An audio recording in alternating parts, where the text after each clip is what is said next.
Ladies and gentlemen, boys and girls, my non-binary friends, welcome back to another amazing episode of Mental Health Mondays. I truly cannot thank you guys enough for this. I was even talking to my brand manager about shit, and he was like, dude, the TikTok content is actually funny. You should think about starting a podcast. And I was like, well, guess what? On it every single Monday, man. So without further ado, we have some amazing questions. 6 so far. I think we should be able to get into all of them. I love doing this. So literally, this is what's going to happen until we feel like playing Call of Duty. All right. Well, or until we run out of questions. Usually we run out of questions. So our very first question of the day is from Mr. Progresso Soup, Brian Campbell Soup himself. He says, how do you deal with the part where you have to be bad / fail at things before you really get a hang of them? I struggle really bad with that idea / the thought of the future, and that usually leaves me not wanting to try the thing to begin with. So I remember when you asked this last week, and I remember being so seen and heard by this question because I am the exact same way. So how do you deal with the part where you have to be bad and fail at things before you really get the hang of them? For me, it ends up being the fact that I enjoy the act of doing whatever it is, right? So for example, one of the main things that I'm realizing about why I haven't wanted to create offline content is because I'm nervous about it failing, right? I think I'm funny. I love the content I create. I humbly believe that if you're not enjoying and laughing at the shit you're creating, then you probably are not creating the right things. So because I have this vision in my mind of how I want this sketch to look or how I want this video or shot to look, I have to then realize that I'm not an expert, that I'm not perfect, that I'm not excellent or acceptable in whatever it is that I'm doing. Right? So I know that I don't know everything about lighting and angles and all that stuff, but I do know that I enjoy making people laugh. So I am willing to fight through the uncomfortability of doing that poorly because I know that I'm also enjoying the process. It's similar to working out, right? If you are not in the best shape of your life, but you do enjoy lifting or you do enjoy being active, right? When you go and start working out for the first time, you're not going to be good at it. You're not going to be able to do all the push-ups you want. You're not going to be able to run as far as you want. You're not going to be able to have the endurance, whatever it is that you are wanting. So you find the smallest version of that you can do that you enjoy and then slowly work up to just a consistent level of perhaps being better at it or more, you have better endurance, more, whatever that might look like for you, you know? So, let's say you're trying to be a good painter, right? It's hard when you finish a drawing and you look at it and you're like, that is absolute shit.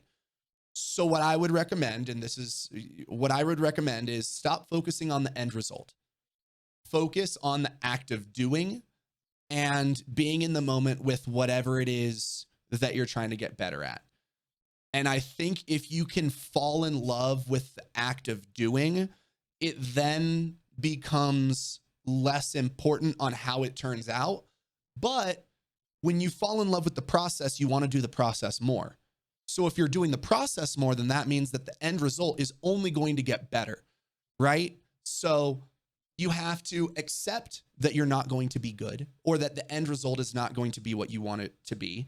You then have to find some aspect of what you're doing to fall in love with the process and then find a way to fall in love with that process for as long as possible, as much as that process is possible, because that will allow you to only then get better to the point where that end result ends up improving, you know? So that's my suggestion with that. It's super, super hard, man. It's so difficult.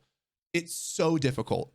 But if you, I will repeat, if you can find a way to fall in love with the process, then you won't even have to think about it.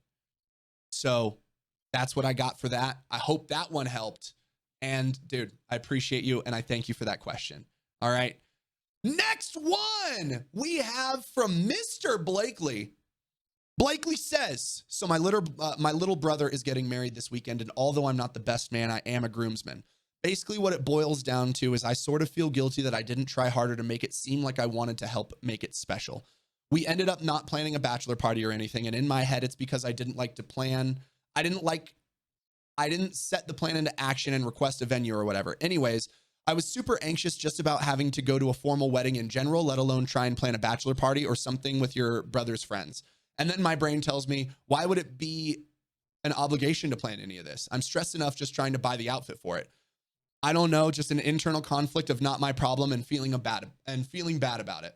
Dude, I love that.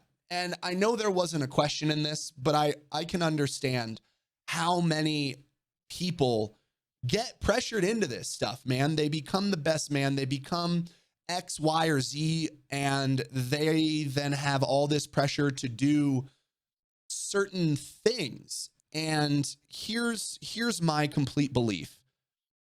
And I'm happy that the wedding was freaking answered, or was freaking awesome, because that's all we could ask for. What I would say is that, well, what I am trying to get better at, because of someone, I resort to anxiousness, right? When it comes to my attachment style, when it comes to friends and shit like that, is I am anxious unless I know we're cool, right? If we communicate about the fact that we say we're cool about whatever it is, I then become the most secure person on the planet and I'm good. So if you are feeling guilty, if you are feeling any which way about it, bring it up to your brother. Say, hey, I'm feeling bad because I felt like I didn't do enough. And one of two things is going to happen. You can either then ask your brother how he felt. Maybe he did feel let down. Maybe he didn't even give two shits and you're worrying about absolutely nothing. But one of the main reasons why I like to have open and honest communication is in every single one of my relationships is the fact that it then removes this problem, right? Because I know with every single one of my friends, if there is something wrong that I have done or something that they need to tell me about that they are bothered by, they are not the type of people that are going to sit on it and make me guess about what is wrong.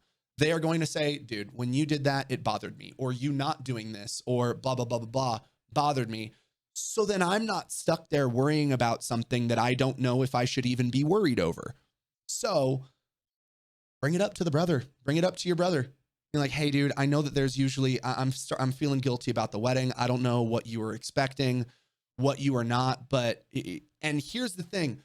You can even ask him how he felt about it, what he was expecting, and all of those things before you even apologize. Because guess what? If he literally was fine and happy and overjoyed with everything you did, then there's no reason for you to even go in and start with an apology, because there's nothing for you to be sorry for. And that's one of the trickiest things that I've started to realize in my relationship with just everyone, and especially since, you know, starting to talk with Morgan, and she's not as big on her phone. So there were certain times where I'm like, fuck, dude, did I do something wrong? And I'm like, you know what? I've talked about open and honest communication, and we've talked about it enough that if something's wrong, you're going to tell me. Otherwise, I'm going to be sitting here wondering if something's wrong when there's literally nothing wrong, because we've communicated about it. We know that, hey, if you're bothering me, I'm going to tell you. If I'm bothering you, you're going to tell me. Other than that, I don't have anything to worry about. So that's my belief with that, man. I think, you know, if your brother hasn't brought anything up to you, I would say you're fine. I also don't know how well you and your brother communicate. So yeah, if you're still feeling a certain way about it, even though you had an amazing time, ask him, hey, were you bothered by? I was feeling guilty about, did it bother you? Am I wasting my time being guilty about this, or feeling something, feeling X, Y, or Z, you know? So yeah, dude, just ask. I know I would have just straight up asked, what do you want? Like, that's always my go-to. If I am ever in charge of something, or if there is any expectation in terms of a party or something that someone else wants, the first thing I'm going to ask is, what do you want? And then that way, if I do everything that you just said, then there is zero reason why you're going to be upset with me. I'm not a mind reader. That's not a skill I've been able to cultivate over my almost 30 years of being on this planet. So if you want something done, you're going to have to tell me what that is, because I can't read your mind. So, dude, I'm happy the wedding ended up going beautifully, though. And I hope you end up having the conversation with your brother. Or if not, I just hope that your mind ends up being a little bit more relaxed and more clear, knowing that you did what you could, you know? All right, friends, we got another amazing question from the one and only Gabriel Brown. He says, how do you substitute gym workouts for workouts at home? Wifey and I are trying to get ripped. Well, there's one exercise that I can think you guys can do for quite some time, or for us men, about 30 seconds, and that can burn a hell of a lot of calories. But if that's not something you're looking to do, brother, honestly, the best thing would just look up body weight squat or body weight workouts. You can, from bodybuilding.com, they have a bunch of them. You can get them from most of the major supplement companies. I'm pretty sure have like a workouts section, but I mean, you could do push-ups, body weight lunges, body weight squats. There's certain like back stuff you could do with random stuff around the house. Yeah, just look up, if you look up just at-home workouts or body weight workouts, you will find so many things. And then even if you guys don't want to go to the gym, but you want to add weights, if you find even a pair of like 5 or 10 or 15 pound dumbbells at a Big Five or something like that, there are plenty of workouts that you guys can definitely put together with even just lower weight stuff, or even kettlebells. Kettlebells are big, dude. You can do so much with those, like a good 25 to 30 pound kettlebell. You guys will be ripped in no time. Gabriel, appreciate the question, dude. I'm also liking the lightness of some of these. This is good. This one is going to be a very tough question for us to answer, and I'm gonna attempt to answer it myself, but I'm definitely gonna be looking to you guys for some support here. So, and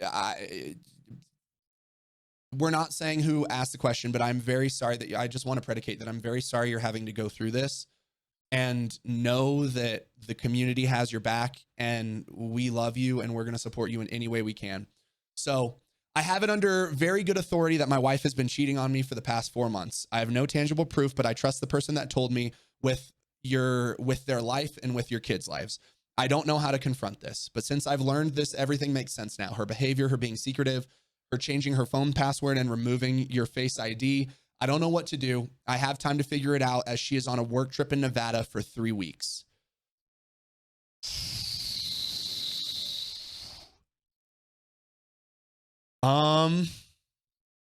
Okay. First off, if we could get some puppy love in chat. Damn, dude. Because you said your kids as well. I don't know if that is kid plural live or singular kid. Either way, that is not something fun to be going through. Yeah.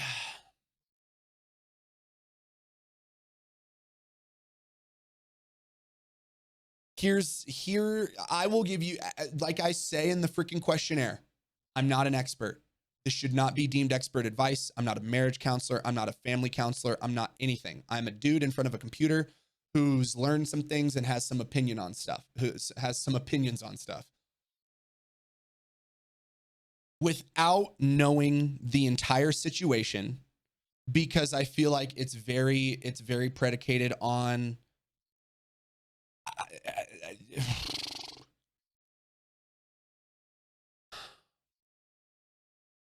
gosh darn it, man. I truly don't. I don't know where to start, so I'm just going to start where my brain is. My first, oh, dude, there's just so many pieces to this. Here, I'm just going to say words. I don't know your financial situation. I don't know who has the financial power in the family. I don't know if your wife would try and use your kid against you. I don't know the financial situation. Is it one of those you can easily just take your kid and leave? Is it one of those you have to stay with your partner? Is it one of those You trust that your partner would not do this again. Do they have a history of this? There's so many of those things to consider. So first and foremost, I think the question you need to ask yourself is this something you can forgive? Without knowing the details, without knowing why, without knowing any of that, is this something that you feel you could forgive? Because that answer is going to dictate the rest of how you deal with this. Because if it's something that you can't deal with, then your marriage is over. You're going to be getting a divorce. You're going to have to go through all that. So if that's the case, I literally know nothing about what would go on with that. But that I feel is a very, very, very, it's a very insane thing. Fuck it. It's insane, dude. You don't know what the fuck to do. Your kids are everything to you and you will do what is best for them. You don't know what to do about this. She has been your rock for 4 years. You're completely heartbroken. So you can't, the trust is gone. Dude, why is this making me so emotional? This is why I couldn't be a therapist. Jesus Christ. I'm so sorry, dude. Then if the trust is gone, what I see then is you start preparing for your life without her, dude. And look, we have many people here. As someone who was cheated on in a previous marriage weeks after the wedding, you're very sorry it wrecked you for about a year, but time does heal. You're not happily married to someone else. You're not happily married to someone else with a beautiful kid. Just don't put your kids in the middle of this. I love that. Yeah, man. I think then it's what do you need to do for you? Oh, you're happily married. There you go. I was going to say, heirs. I was like, Lokes, I'm pretty sure you're happily married now. Great typo. Yeah, I mean, then Lokes, what did you do? What was your process? I think, yeah, separation. I would say talk to a lawyer, and truly, I would start preparing yourself for life without that person.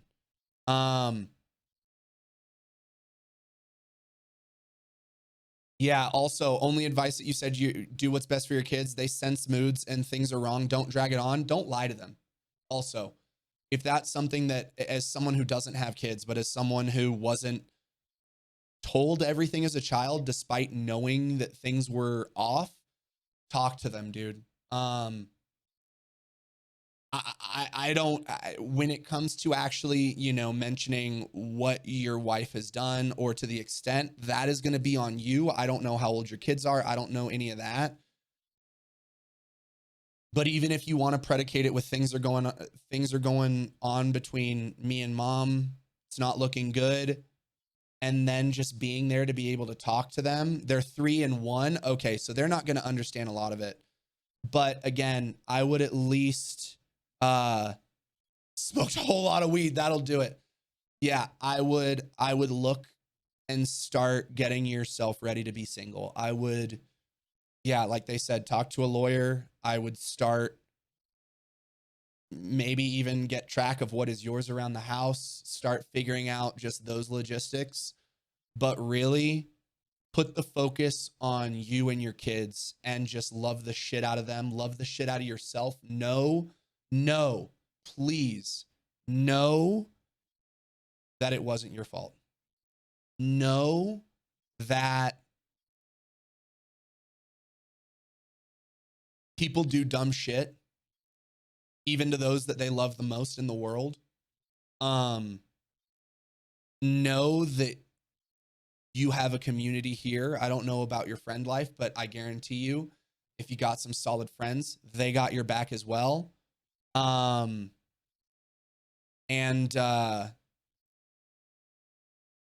know you're wanting to drink. Mosh pits, dude. We got your vibes here. Also, keep going to those meetings, man. Keep going to those meetings. Look after yourself. And by looking after yourself, I mean, take care of those kids. and make sure you're in constant contact with friends, dude. Do not allow yourself as alone as you are going to feel throughout this. Know that you are not. Know that you have so many humans at your meetings, in this community, in the goddamn world, who give a shit about you, who care about you, who only want you to be happy. I am so sorry you're going through that, man. We got you. And feel free to always drop a question. We might not have the answers, but at least, I mean, you have some amazing human beings in here that have gone through the same thing that can lend an ear. And also, what Lokes is saying, also prepare for your wife to say and do things that you'd never imagine. Your ex, his ex said things to him that made him say, "Who the fuck are you?" Time moves on and things will definitely go better. Sounds cliche, but it's so true. It is true, dude. It is. And I'm so sorry, man. We love you. Let's get some more puppy loves in chat. All right. On to our next question. Dude, we still have 4 more. Hell yeah. Let's keep it going. So, I've been in Colorado a year now. How do I feel looking back on the move? And do I care to dig into all the good, the bad, and the ugly of this change in my life? Oh my God, dude. Great freaking question, Heather. Great question. So, dude, today is just going to be an emotional day. Even going through this, I want to cry again. Why do I want to cry so badly today? I didn't want to cry or need to cry. Mental health Mondays. We all need it every now and then, right? I know why I'm feeling a little bit emotional. I'll get into that. I think it's good emotions though. I'm feeling lots of love in my heart. So I've been in Colorado. How do I feel looking back on the move? I look back and there have been so many times where I think I might have said it to you guys, to my friends. I don't know what I would have done if I stayed in LA. I was so completely, absolutely miserable there and not enjoying myself. I really don't know. So I am so thankful for each and every one of you in this community for being able to put me in a position to be able to move out here when I was able to, because if I had stayed, I wouldn't have been able to make the move. Like, I made the move at the exact right time. And I truly think that it's one of those hindsight's 2020. So I don't know. Would I have continued to I still smoke weed, but would I have continued on that path of just junk food and shit and just insanely smoking weed, just not even caring about anything other than that? I can't picture life back in Los Angeles. I cannot picture life outside of Colorado right now, because just to deal with the good has been friendships. The good has been community. I have an amazing woman that I'm talking to. We'll finally get to go on a date either Tuesday or Wednesday. I have the closest friendships that I've had ever. I have the most amazing job. I'm finally figuring out how to balance everything and what I want. I'm working more with modeling than I have ever had before, which is, I'm loving it. The people that I have at jiu-jitsu, at volleyball, at the gym are just the nicest and most lovely people in my life. I'm just jazzed every single day to get to do what I do here. And it's beautiful, man. It's beautiful. And I mean, honestly, there hasn't really been bad or ugly. Like, yeah, it's been unfortunate worrying about finances a little bit here and there, but I'm naturally a financially anxious person. So it makes sense that would be really the only thing that I'm anxious about these days. But I'm so thankful for everything that's happened. I'm so thankful for my relationship with Candace that I had, because that was the first relationship in my adult life that I was 100% myself, that I fully felt like I finally felt what it was like to just be me, to communicate my feelings, frustrations, curiosities, anger with a person in my relationship. Even if there were things that she was bothering me, Usually I would keep that to myself because the last thing I would want to do was make my partner feel any certain way, but that's not how you have a relationship. You have communication about things. And so getting to do that was absolutely just incredible. So yeah, and then other than that, dude, I'm just like, I love it. I love creating content. I love entertaining. I love making people laugh. I love having just a stupid fucking time and enjoying myself and recording stupid shit. Like it's just, I'm just so grateful, man. I'm so grateful I took the step to move out here because I couldn't even tell you where I would be, what life would be looking like if it weren't for having moved here, if it weren't for every single person in this community, if it weren't for the mods, if it weren't like I really don't know, man. I really don't know. So I'm excited for the future. I'm excited to see what happens, dude. Turning 30 on Friday, getting to celebrate it with most of the people that I care most about in my life is really awesome. So thank you for that. I actually like that. I think on a year-to-year basis, we're going to do it. We're going to do it. Oh my gosh, another amazing question. Heather, thank you for that, by the way. We have Courtney. Dude, the mods come up with such good questions. So you often talk about when I tell someone difficult things, it needs to be truthful, kind, etc. So what she's saying is that when I'm speaking to someone, there's 4 questions that it has to filter through, which is honest, necessary, kind, and true. So with that in mind, do I believe in complete honesty, transparency with someone? In other words, if someone is asking me for my perspective and opinion about something, do I not hold back? So here's the thing, that the filter automatically answers that question, right? So let's say I have a friend. What would be a good example? I have a friend who is, well, I would never be friends with this person anyway, but they happen to be rude to servers, or how they speak to servers can come off as rude. If I'm going to address this, I'm not going to say, dude, why are you such a dick to servers? No, it's going to be, hey, so I've noticed that when we talk to servers, your tone or something can come off across as a little hostile or as a little angry. What's up with that? Right? Because it asks a question, it's saying, hey, this is how you're being perceived. I don't know if that's true. And again, honest, yes. Necessary, yes. Kind, yes. And true, yes. That's how I'm perceiving that. So if it all really just matters on how you ask it for the most part, because let's say okay, if someone I believe in not asking a question that you don't want the answer to. If it's something that you could be hurt by. So, do you like this shirt?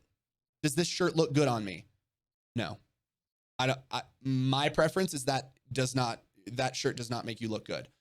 If you get upset with that, then don't answer the question or don't ask the question. And am I going to say, "Oh, you're a fat piece of shit"?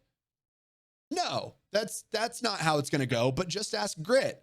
We had a talk on Sunday morning, and even after, I was like, are you looking to vent or are you looking for advice? And I was like, awesome. This is how you came off a little bit. This is what I was picking up on. And usually it's all received very, very nicely because, again, I'm not going to phrase it in a way that attacks you. No one, especially when it comes to vulnerability, no one is going to feel any better if you attack them.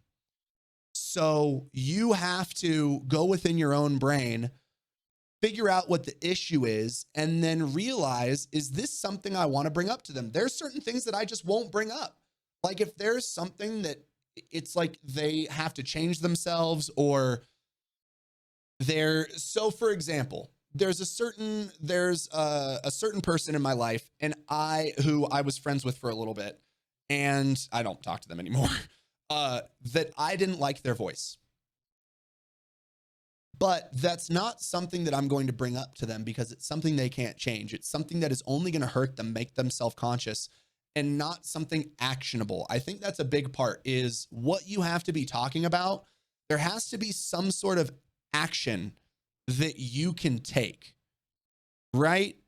So if there's something that I'm going to have to say I don't like about you that you can't change, then I'm probably not going to bring it up. And then we just might not be friends. Like if it's one of those things that it's going to make it so that we're not friends, then that's just how it's going to be.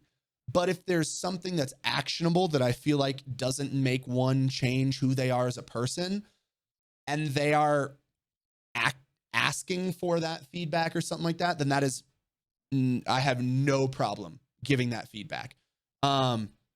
You're self-conscious about everything thanks to your abusive parents. I hear that, dude. I hear that. And that's what that can be such a tough one, dude. I would love if you wanted to ask a question. I can't read your name. If you exclamation question, I would love to address whatever it is that had gone on, because that's, as someone who was super self-conscious, who's super anxious about how I am perceived by other people, that's one of the main things that I've had to change. Now, does it help that I'm tall and model? Yeah, makes it a little easier. It's not like I have to fight someone saying, oh, you're so ugly. And I can, within reason, say, well, I'm a signed model, so to like technically no. But even that, it's taken confidence to get to that. Like when I was talking to my therapist about my me talking to Morgan, whom I'm talking to now, she was like, I forget what it was, when Morgan and I first started talking, I was getting super self-conscious because she wasn't replying as often as she was before. And I was just like, oh, does she like me? What is going on? I don't know. And she said, John, are you attractive? And I was like, I don't know. And she's like, well, are you? And I was like, okay, well, like technically I'm a model. She's like, what the fuck, man? Of course. Yeah. Some people are going to be intimidated, X, Y, and Z. That's not the whole point of this. But what I'm trying to say is, even though I have proof that I'm attractive, it's still hard to actually accept yourself. So, and that's without having others say so many negative things. So dude, we got you. We love you. And all I want you to do is be your most authentic self. And those that choose to love you for that, those are who you keep in your life. Those who do not accept you for who you are, they're telling you that they don't want to be in your life. Boomtown, you know? So yeah, that's really it. It's just, do you want to know if it's something that could potentially hurt them? If it's, do I look fat? Do I blah, blah, blah? Then ask, do you want the honest answer? And then, because I'm going to communicate with you in an honest way, do you want to know the answer or not? That's the, pretty much listen to everything before that, because that's the more blunt version. But again, as long as it's honest, necessary, kind, true, and something that they can take action on, that's going to be the fifth thing. Honest, necessary, kind, and true. Can they actually change it? Are they in control of changing it? Start there. All right, next amazing question we have from the one and only Mama Brie, who's asking, I'm having an issue with trying to coexist with a family member you've taken in recently that doesn't understand what respecting other people's belongings, living spaces means. Communicating this problem usually leads to the other party shutting down or getting defensive. You feel like you've compromised as much as possible with them, but you still feel very overwhelmed with additional housework and home duties. How do you get them to understand why you're stressed without putting it on them? Ooh. How do I get them to understand why you're stressed without putting it on them? I think, that's a really tough one, especially with dealing with another person who's already taking things offensively. One of the things that I think you can do is make it, especially when it comes to like the additional housework and home duties, is try and make the comparison that it's the fact that there's an extra person, not because it's them, right? So if it becomes, hey, I'm having to do extra stuff because you're here, that is where one can be like, oh, because I'm here, fine, then I'll shut down. I won't be a burden, blah, blah, blah, blah, blah. I don't need to say anything. But what you can say is when there's extra people or when there's more people around the house, making it not specific to them, that can be a little bit of a disconnect, so that it's not them that's doing it, it's another person that's doing it. That can help. And then when it comes to communicating, I assume you're a very sweet person. Yeah, I could be wrong. You could be a total dick. I don't think so. So I think one of the things you can do is also predicate your criticism with a compliment, maybe. I don't even know if that's possible. I don't know what type of person they are, if they do anything to help. Maybe it's a, hey, I noticed that you ended up putting the dishes away, and I want to say thank you so much for that. Would you mind if next time blah, blah, blah, blah, blah? Maybe something where you can compliment and then add on the little thing that you want them to do. When it comes to the people's belongings, that's just one thing that it's going to have to be a little bit more of a blunt conversation. It's the rules of the house. It's everyone does it. It's everyone participates. And then it's also making sure that everyone knows, does, and participates, right?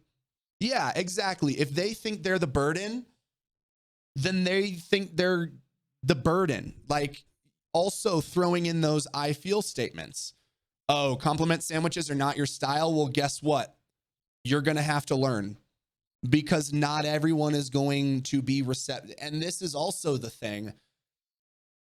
I love that you just said that, because tough shit, right? When you are, I'll phrase it, when you are the more mature person, when you are the figure of this, you are going to have to do things that aren't your style in order to get people to accommodate. Because guess what? Not everyone's leadership style is effective. Not everyone's reception of leadership style is effective. So if you're saying, hey, this is how I'm going to bring it up to you, and that's not working, and another solution is presented, but that's not how you do things, then you're going to continue just going in this cycle of shit and sadness that you're currently going in, and it's just not going to continue to work, right?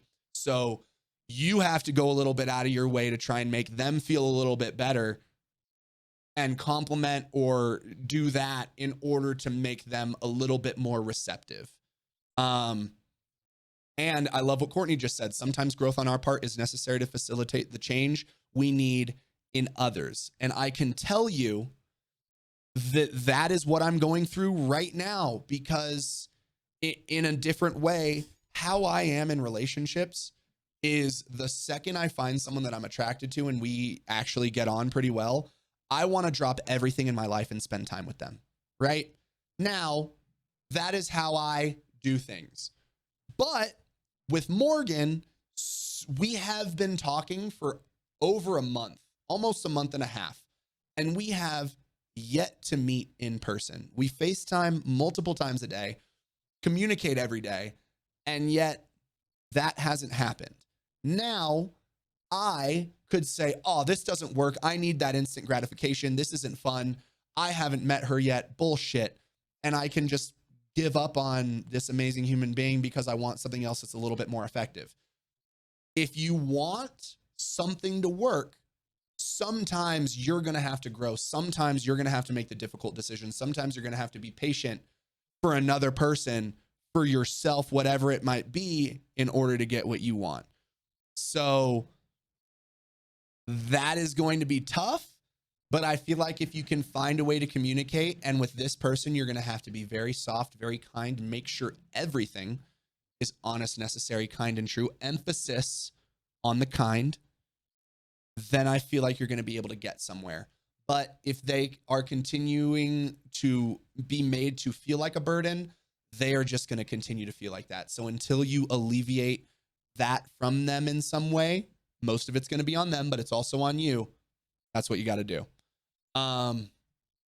So yeah, dude, I'm so sorry you're going through that, but I truly appreciate you asking.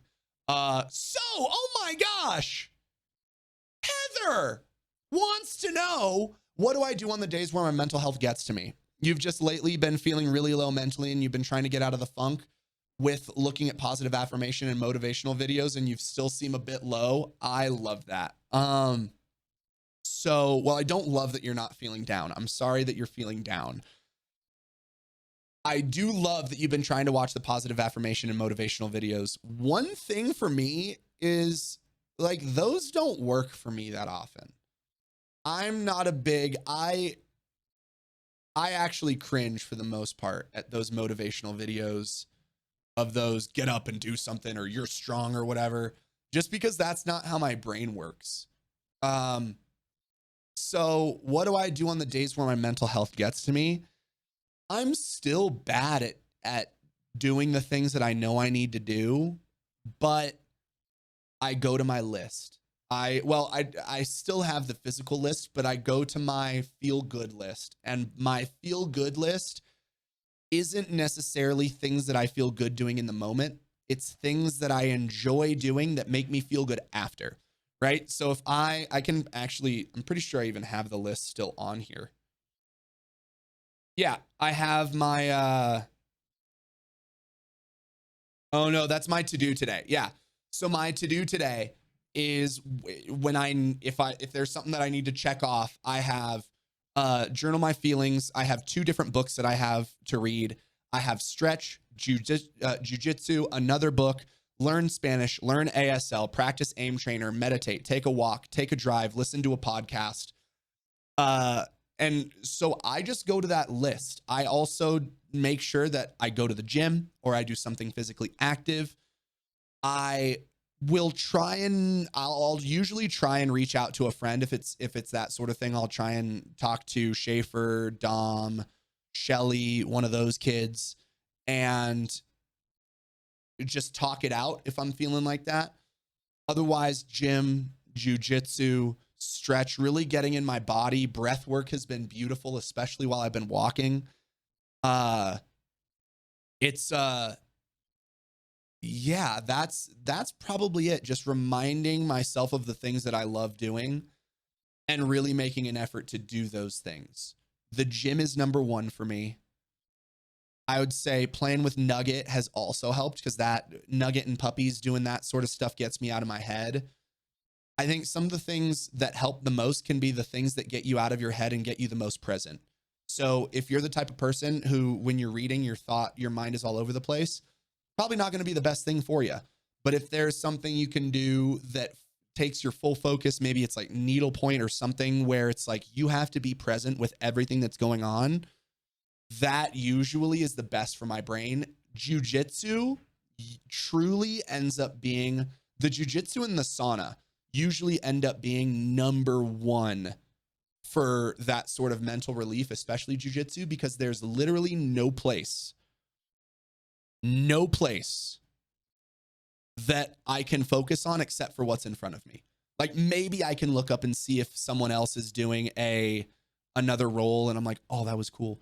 But otherwise, no, I'm focused on my entire mind, body, and spirit on the person that I'm trying to strangle or joint lock in front of me.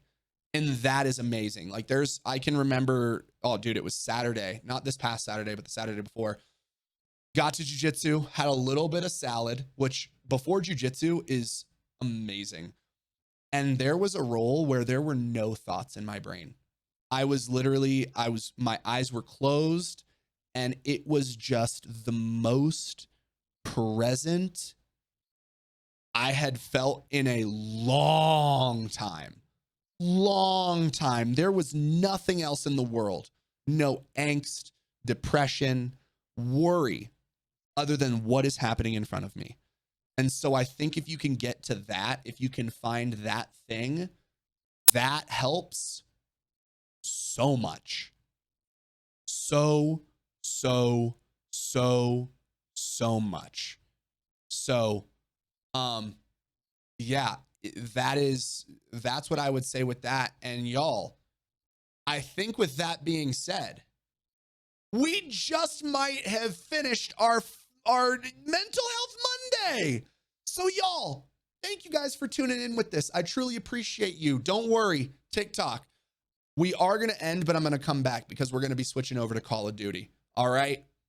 Twitch, don't go anywhere. We're still going. Thank you guys for an amazing Mental Health Monday. Feel free, drop some comments. All right. The questionnaire is in the comment section below. drop a comment. I would love to address it on stream, on the podcast, and see if we can't help you a little bit. Otherwise, I appreciate you guys for listening. Do me a favor, drop a like, comment, sub if you haven't. I appreciate you guys. I'll catch you next week for another amazing Mental Health Monday. Later.